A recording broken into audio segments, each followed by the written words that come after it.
बिहानै उठ्ने बित्तिकै छतमाथि गएर लुगा धुन लाग्यो। अनि लुगा हिजोदेखिको बाँकी थियो, एकदम रसेल थियो। अनि लुगा भिजाइसकेपछि हाम्रो काभ्रेल सन्धिको अडिसन सुरु हुन्छ।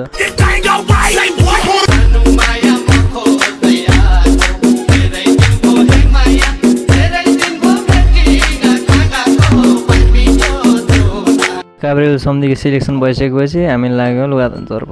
घाम एकदम चर्केको थियो। अनि फेरि अर्को काभ्रेल सन्धिको आगमन हुन्छ। अनि पुरै सानमा छाती फुलाएर आउँदै थियो। अनि 3 जना काभ्रेल समितिको भेला भयौँ। हामी खास काभ्रेल समिति होइन, हामी क्लासको साथी हौँ। अनि अडिसन दिन जानको लागि 3 जना एकदम रेडी थियौँ। एकछिन गफसफ गरेर म लाग्यो लुगा धुनतर्फ।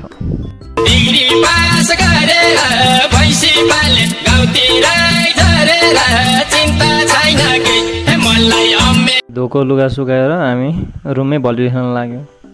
भलिबल नि फेरि इन्टरनेसनल लेभलको प्लेयरहरू छौँ रुममा। त्यो फुट्या भलिबल झ्याम्की झ्याम दाजुभाइ। अनि रुममा आन्टीहरू नि आउनु भएको थियो। अनि हामी रुमबाट निस्क्यौँ पशुपति आरती हेर्नको लागि। अनि 3 दाजुभाइ पुरै गफ दिँदै बाटोमा यो जग्गा मेरो त्यो जग्गा मेरो भन्दै हामी लाग्यौँ पशुपतितिर।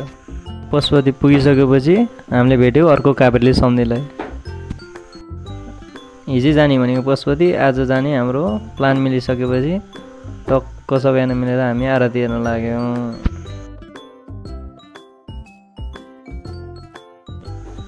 आज वर्षकै सबभन्दा लामो दिन भएर अलि ढिलै सुरु हुने भएकोले दाजुभाइको स्थिति यस्तो थियो।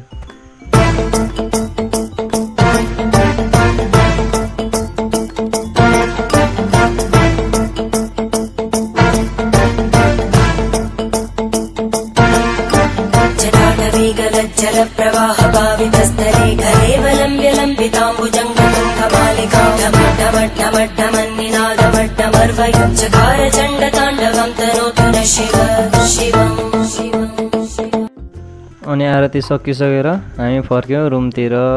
बाटोमै जय जय दिँदै फर्किरहेको थियौँ। पुरै जय जय छ नपर्ने।